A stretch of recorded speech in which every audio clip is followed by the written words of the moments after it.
Friends, at this stage, we welcome as well everyone listening on the stream.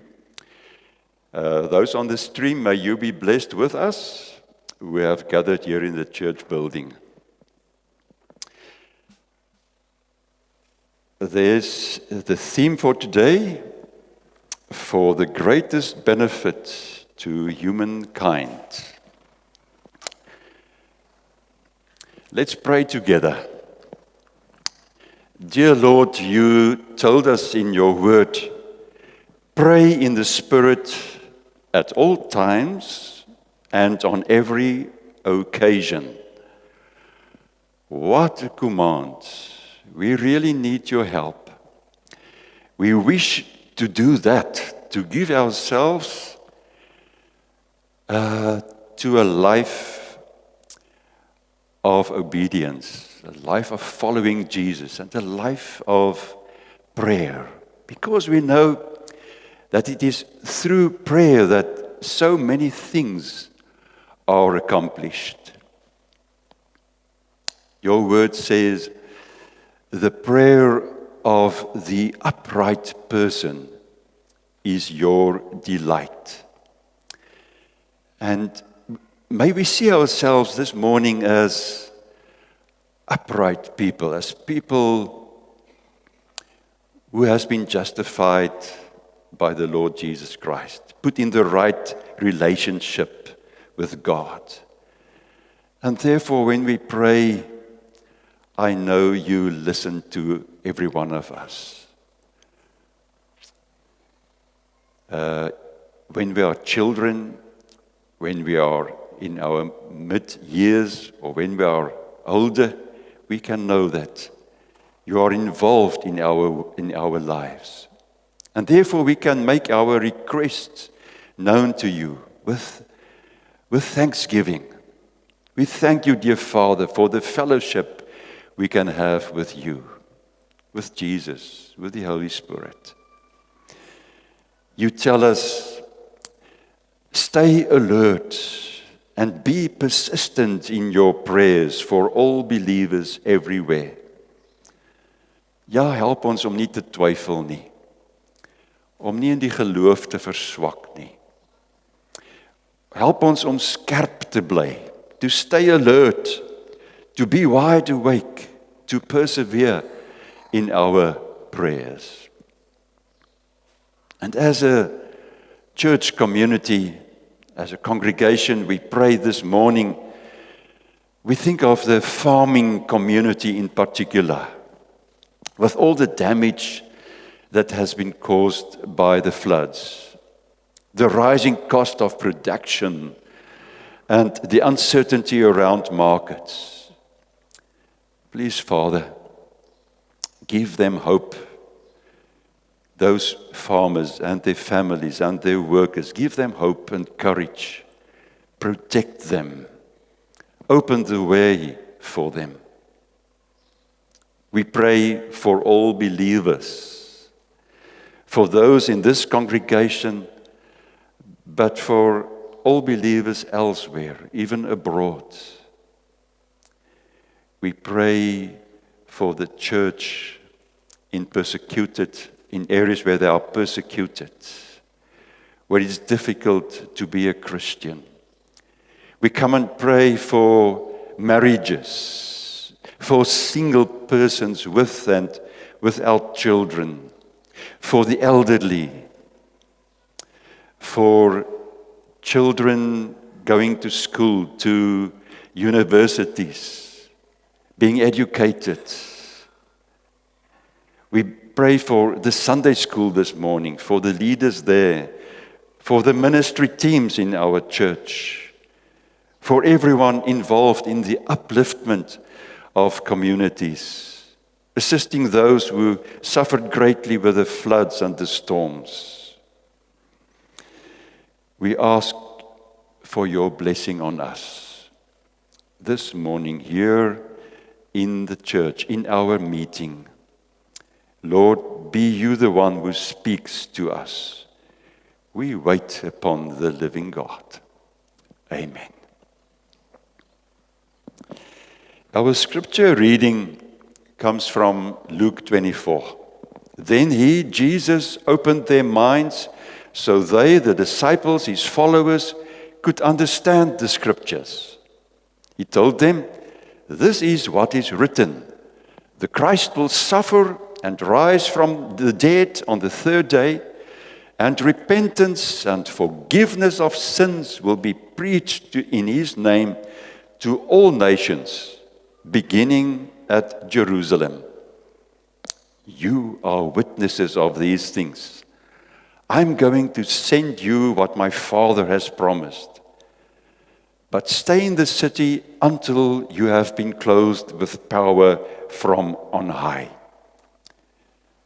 When Jesus had led them out to the vicinity of Bethany, he lifted up his hands and blessed them.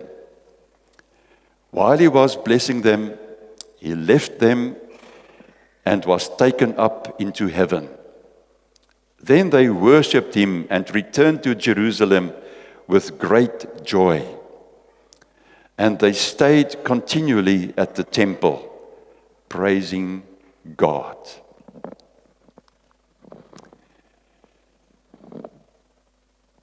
Do you know what amazes me? The fact that Jesus left his disciples.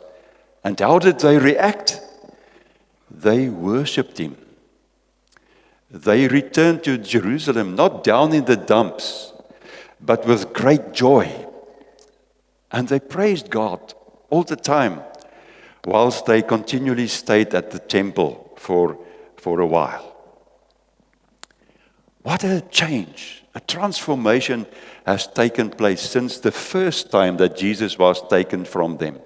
We can really say it was, what we see here are transformed mourners, people who have been changed. The first time they were disappointed, they were sad.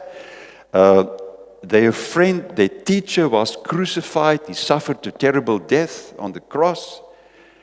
The woman came and told them that the grave is open, that an angel told them that Jesus has arose from the death, and they would not believe those women.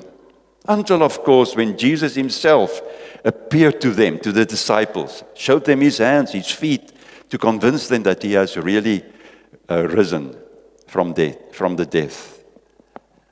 He was raised that Sunday. And so much has changed. For 40 more days, Jesus still came to them time and time again, spoke to them, explained to them what the plan of God was for the future. And he opened their minds so they could comprehend that the scriptures have been fulfilled. And that the prophecies about a new future and the kingdom of God expanding all over the earth is taking place. It's happening. It really is happening.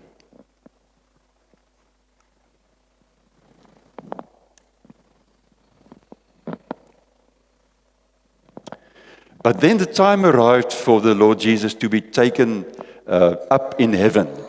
But as I said, this time around, the disciples were in totally a different frame of mind. They were in good spirit, they praised, they worshipped God because Jesus died, but he arose from death. And although he left his disciples behind, when he returned to heaven, there was a deeper sense of living which prevailed. Daar was 'n nuwe besef van hierdie dinge verander. A deeper sense of living which those who was left behind had to find, had to figure out, had to explore. What does it mean now to be church of God, to be disciples of Jesus, even though he has left them? Goed, met hierdie agtergrond wil ek graag vir jou 'n vraag vra. En dit is die vraag wat jy miskien al van tevore gehoor het, maar kom ek vra dit weer. Kom ek vra, hoe sal jy onthou word na jou dood? Na jou dood, wat sal daar van jou gesê word op jou begrafnis? When you die, how will you be remembered? There is an interesting story being told about Alfred Nobel. Now, Alfred Bernard, Bernie, interessant, né? Bernard Nobel was born in 1833 and he died in 1896 at the age of 63 years old. Nobel was a Swedish chemist, but he was also an inventor. He was also an engineer. He was a businessman. So dis 'n man wat baie hoede gedra het. Hy was 'n man wat baie lewenservaring gehad het. Eventually, he held 355 patents during his life. Hy het honderde patente geregistreer. And one famous invention was dynamite. Dynamite. There's a story that one of Alfred's brothers with the name of Ludwig died in 1888. And this caused several newspapers to publish obituaries of Alfred in error.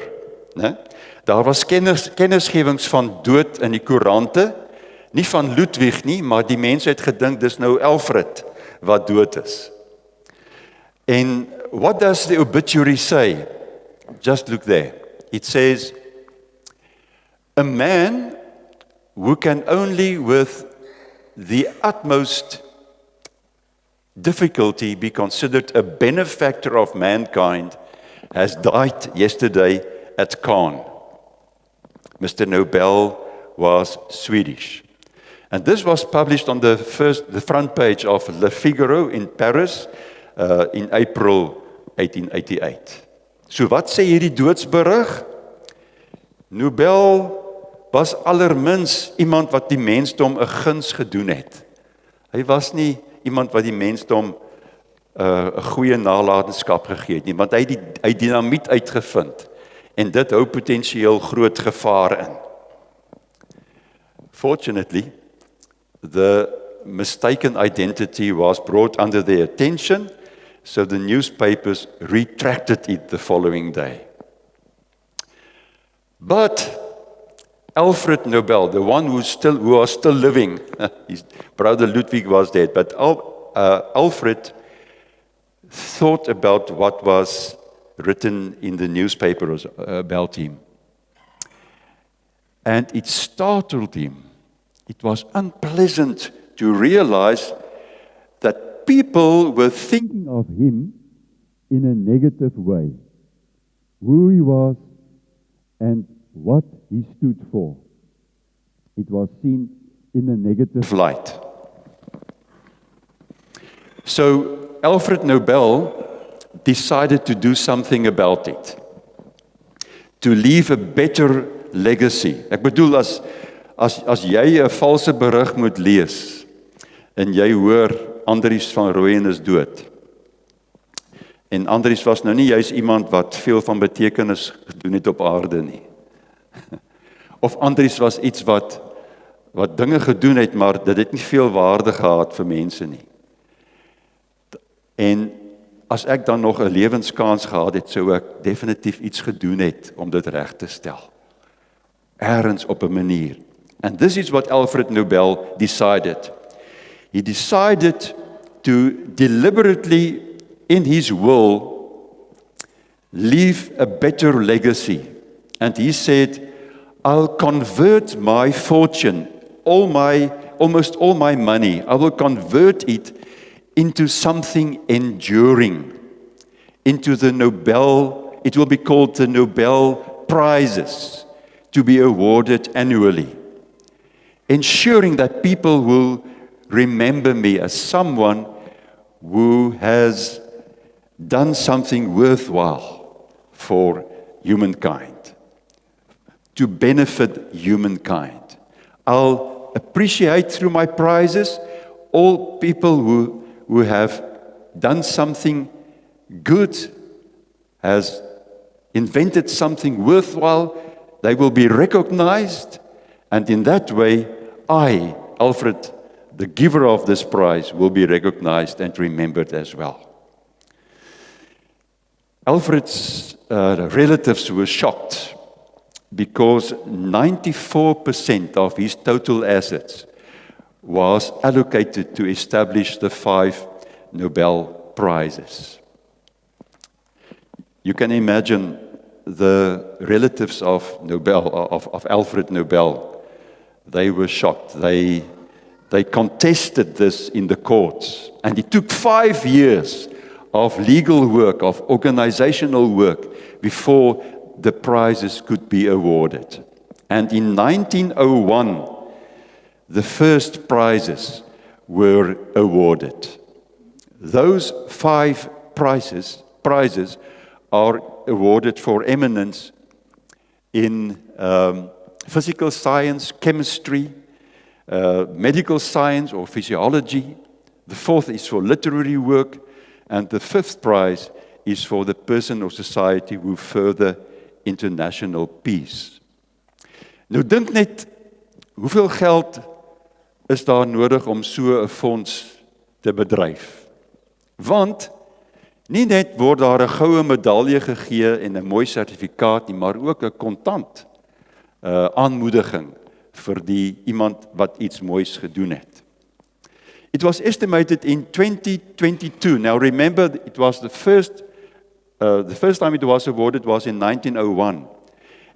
And in 2022, it was said that the Nobel Foundation's worth was 6 billion Swedish kronor of invested capital. And that amounts to 10.6 billion rand. 10.500 miljoen rand wat daardie fonds sterk is. As far as South Africa is concerned, we know that, well, I know at least that Nadine Gordimer received a Nobel Prize for literary work. And in 1993, Nelson Mandela and F.W. de Klerk, they received the joint Peace Nobel Prize. A medal, certificate, and they shared the prize money, receiving each 5.3 million rand. Nie sleg nie, né? Om so 'n prysie te kry. Back to Alfred Nobel.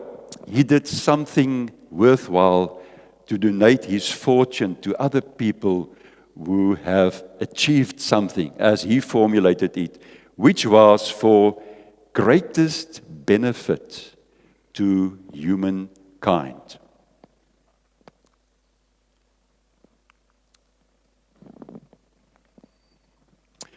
When Jesus left for heaven, kan jy jou indink, het Jesus geld nagelaat? Did he leave behind capital as a legacy?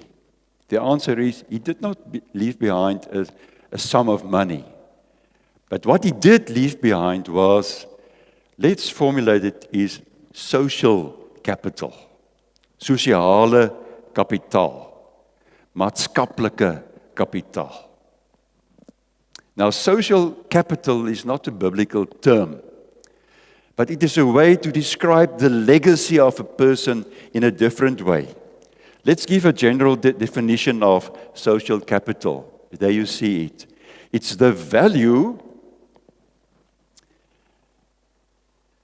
which is attached to networks of trust, relationships, and shared norms within a community.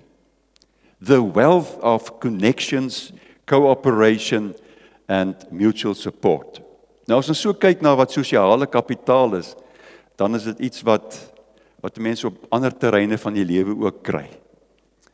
Ek weet nie wie van julle speel rolbal nie. Ek weet Siebert speel rolbal. Hy's nou nie hier vanoggend nie. Maar as ek by die rolbalklub kom, dan is daar sosiale kapitaal. Daar is lekker saam kuier, daar's saam speel, daar's deelname, daar's kompetisie. Ons is hoflik, vriendelik teenoor mekaar, ons het goeie verhoudinge. Ons deel 'n netwerk van betrokkenheid by mekaar. As ons saam braai, is daar sosiale kapitaal wat tot stand kom en wat geskep word. But when we think of the church or of Christianity as a whole, so there's social capital, yes, but it is social capital that begins and ends with whom? With Jesus. With Jesus. Jesus alone. Everything centers around Jesus, who has taken 2 steps for the sake of humankind. Jesus took 2 steps. Step 1, he stepped down from heaven. He took on human existence. He taught people. He did miracles. He told people about a loving heavenly Father with whom they can be reconciled. Still, as part of this first step, stepping down, he walked the road to Calvary and suffered greatly, was, as to say, ignored by the Father. Hy het gesê, my God, waarom het U my verlaat? Alone, he died on the cross. He was buried. And then, praise God, Jesus took the second step, the step up. Triumphantly, he arose from the grave. He was resurrected. He appeared to the disciples. And eventually, after 40 days, he took his disciples with him to the mountain and bid them farewell as he was taken up back in heaven. En dit is waarin ons gedink het nou donderdag wat verby is, hemelvaart. Today we commemorate the ascension of Jesus. Weet julle, daar is in die antieke tyd, in die 4de eeu na Christus, nou dis 'n hele paar jaar terug al, is daar toe al gesê deur een van die kerkmense, die hemelvaart is die kroon van alle Christelike feeste. Ascension is the jewel of all Christian festivities. Yes, there's Christmas. There's the baptism of Jesus when his earthly work began. His ministry started officially. There's Easter time, Lent, when we think about his death and resurrection. But then Jesus was still earthbound. Hy was nog gebind aan die aarde, selfs na sy opstanding. And therefore the ascension of Jesus was the final leg of his mission. By his return to heaven, his victory was sealed in respect of everything that was expected of him. The ascension of Jesus, can we say, was the peak of his mission to earth. Now we know that Jesus is in heaven. But even now, Jesus is not passive. There's such a wealth of Bible verses which speak of Jesus's, listen, ongoing work. Jesus' se werk gaan nog voort. Let's take one selection of verses from Hebrews.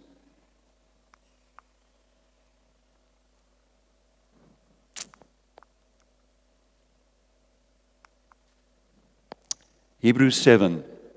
But he, Jesus, holds his priesthood permanently because he continues forever.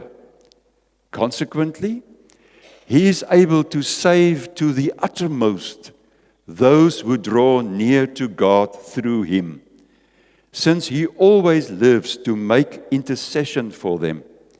For it was indeed fitting that we should have such a high priest, holy, innocent, unstained, separated from sinners, and exalted above the heavens. The scripture tells us who Jesus is and what he does. What is he? Look, there it is. Verse 26, he is a high priest. Now remember, high priest refers back to the old sacrificial customs and the cult in Israel. Die ou offerstelsel in die godsdienst van Israel. Onthou dat die Hebreërbrief was geskryf vir Joodse mense met 'n Joodse herkoms, wat toe Christene geword het. So dis ouetjies en vrouwtjies wat groot geword het met die Ou Testament, wat dit geken het, wat geoffer het, wat geweet het wat dit behels. But they accepted Jesus. And everything changed. But the writer of the letter to the Hebrews, he links it back to the old Jewish customs. And he speaks of priests and a high priest. And it rings a bell in the mind of the people reading this letter. Hulle onthou waaroor dit gegaan het. Onthou wat was die werk van 'n priester. A priest, they acted as mediators between God and the people in everyday worship and sacrifice. They offered the burnt offerings, the grain offerings. Hulle het graan gevat, kos. Hulle het peace offerings gehad on behalf of individuals. They instructed the people in the law. They performed routine duties in the holy place. Dit is hulle wat in die tempel, in die heilige deel van die tempel ingegaan het en die lampstaander se olie vervang het en gesorg het daar's genoeg en dat die vlammetjie kan brand. Wat die toonbrode in die tempel, in die heilige deel gaan nuwe brode kom insit het. Wat die wierook aan die brand gesteek het. Dit was die werk van die priesters. And on top of the priests, soos in 'n driehoek van mag en krag en posisie, was the high priest. And what was his function and role? Well, he was the symbol of holiness. He was the ultimate mediator. The one ensuring reconciliation between God and His covenant people at the highest level. He offered blood sacrifices for His own sins. He was involved in the atonement of the nation. He brought the sacrifices for all of Israel. So hierdie hoëpriester het geweet, ek is ook maar 'n sondige ouetjie. Ek is nie volmaak nie. Ek het ook verkeerde dinge in my lewe. Daarom kom offer ek hiervoor, maar ek kom offer ook vir die volk as geheel. And he was the representative of the people before God. He carried the names of the 12 tribes on his breastplate. Hier op sy borsplaat, sy onderbaadjie wat hy aangehad het, was daar 12 lappies vasgeborduur. Mooi versier, maar dit het die stamme van Israel verteenwoordig, om te sê, God, ek kom in die allerheiligste in, ek gaan hier verby die voorhangsel, ek kom staan in God se teenwoordigheid, met al die mense, vir wie ek verteenwoordig, die hele volk. Dis duidelik dat die hoëpriester, baie groter en belangriker was, as enige ander priester. And now we can go back to that passage in Hebrews 7. Let's read it again. But Jesus' priesthood is permanent. He's there from now to eternity to save everyone who comes to God through Him. Always on the job to speak up for them. To intercede for them, om in te tree vir hulle. So, now we have a high priest who perfectly fits our needs. He is completely holy, uncompromised by sin, with authority extending as high as God's presence in heaven itself. Vriende, dit moet jy lees. Dit moet jy gerus weer en weer na gaan kyk. Hebreërs 7 vers 24 tot 26. Jesus replaced all priests and high priests because He is the final, eternal high priest. That is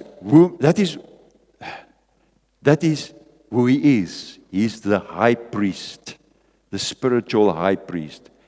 And what he does is, he's the ultimate mediator.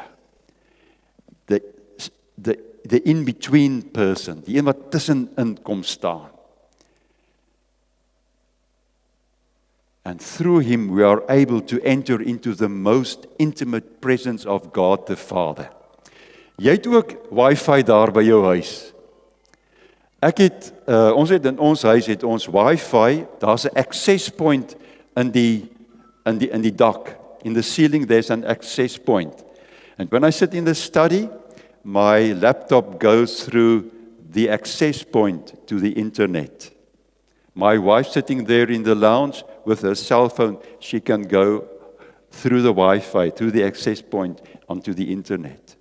And let's say similarly, we are able to enter into the most intimate presence of God through Jesus.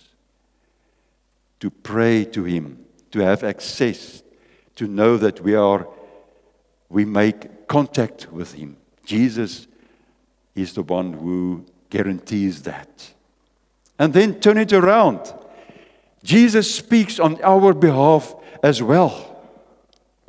He says to the Father, Father, there's Andries, there's Herklaas and Elby, there's Jeanette, there's Anshin, there's Rudy, whoever, there's Cedric, Daphne.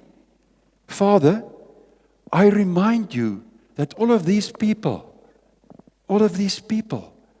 I have saved them. They are your children forever. I preserve all of them. Precious, saved persons in your kingdom. And what is more, they sometimes go through a difficult spot. I intercede for each of them. There's illness. They need your guidance. They have to decide on something. They don't know which way. They have a burden for their children. There's Stuart and Mart, and they have children. And they are involved with them. Daar is Karel en Merinda. Hulle het behoeftes, Here, Vader. They have a burden. They need your assistance. Reach out to them, I pray, Father and Holy Spirit. Help them confirm our love as God to each and every one of them. And when we think of that in this way, it's just amazing. Stefan Joubert skryf in sy Bybeldagboek. Hy sê, Jesus is die nuwe verlossingspad. Sy gebreekte liggaam en bloed laat al die deure oopswaai. Hy herskryf al die reëls en die wette van Israel in een oogopslag. Stefan skryf eers ook op grond van 'n teks in Hebreërs. Hy sê Jesus het eintlik 'n streep kom trek deur al die wette van die Ou Testament. En hy het bo dit kom skryf: liefde. Leef net in liefde. Hy vervang al die priesters en die hoëpriester deur sy finale offer aan die kruis. Na sy sterwe steur God hom nie meer aan nuttelose offers nie. Nee, net Jesus se offer tel.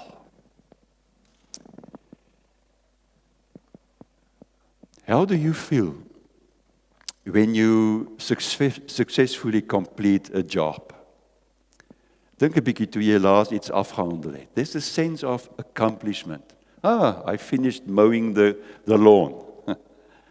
Ek het 'n kamer geverf en dit is mooi skoon en reg nou. Take for example my walking stick. I had to replace the grip on top. I did that and I sanded it down with sandpaper to remove all the grime and the dirt. And I put on some varnish let it dry, repeat the process, round it off with a new leather grip, a new rubber on the bottom. And I'm proud with the result. I can show it to others. I can let them share in my small joy. It becomes a greater joy, a bigger joy. I let my grandchildren walk around with it. They can use it. I've made my walking stick a centerpiece, a piece of conversation. It can be used. And today we think of something much, much bigger. We think of the legacy of Jesus Christ, who has completed his godly mission. He has restored mankind in principle as children of God. He has given us back the joy of Eden, of paradise. He has done what was needed. Friends, he has done what was needed for the greatest benefit to humankind. As jy nou daai prentjie daar kan sien van die aarde met die pyltjie wat na hom kom wys. As high priest, through his sacrifice on the cross, Jesus makes it possible for us to be involved with God in a relationship. We, his church, his body is Christ's social capital. Ons is die wealth. We are the wealth of Jesus. His capital, his social capital. He has invested in us. He has left his legacy with us.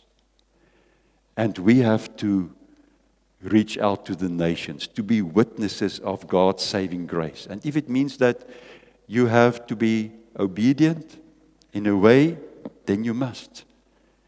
If the Lord says, be involved with jail ministry, visiting people in jail, sharing the gospel with them.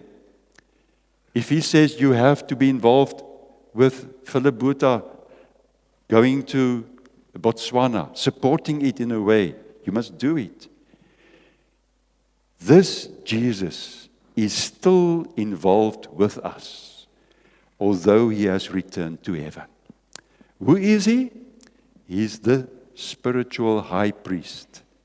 And what does he do? He rules. He saves. He saves all the while. He prays. He works. He preserves. He blesses his disciples, you and me. And through us, he loves the world.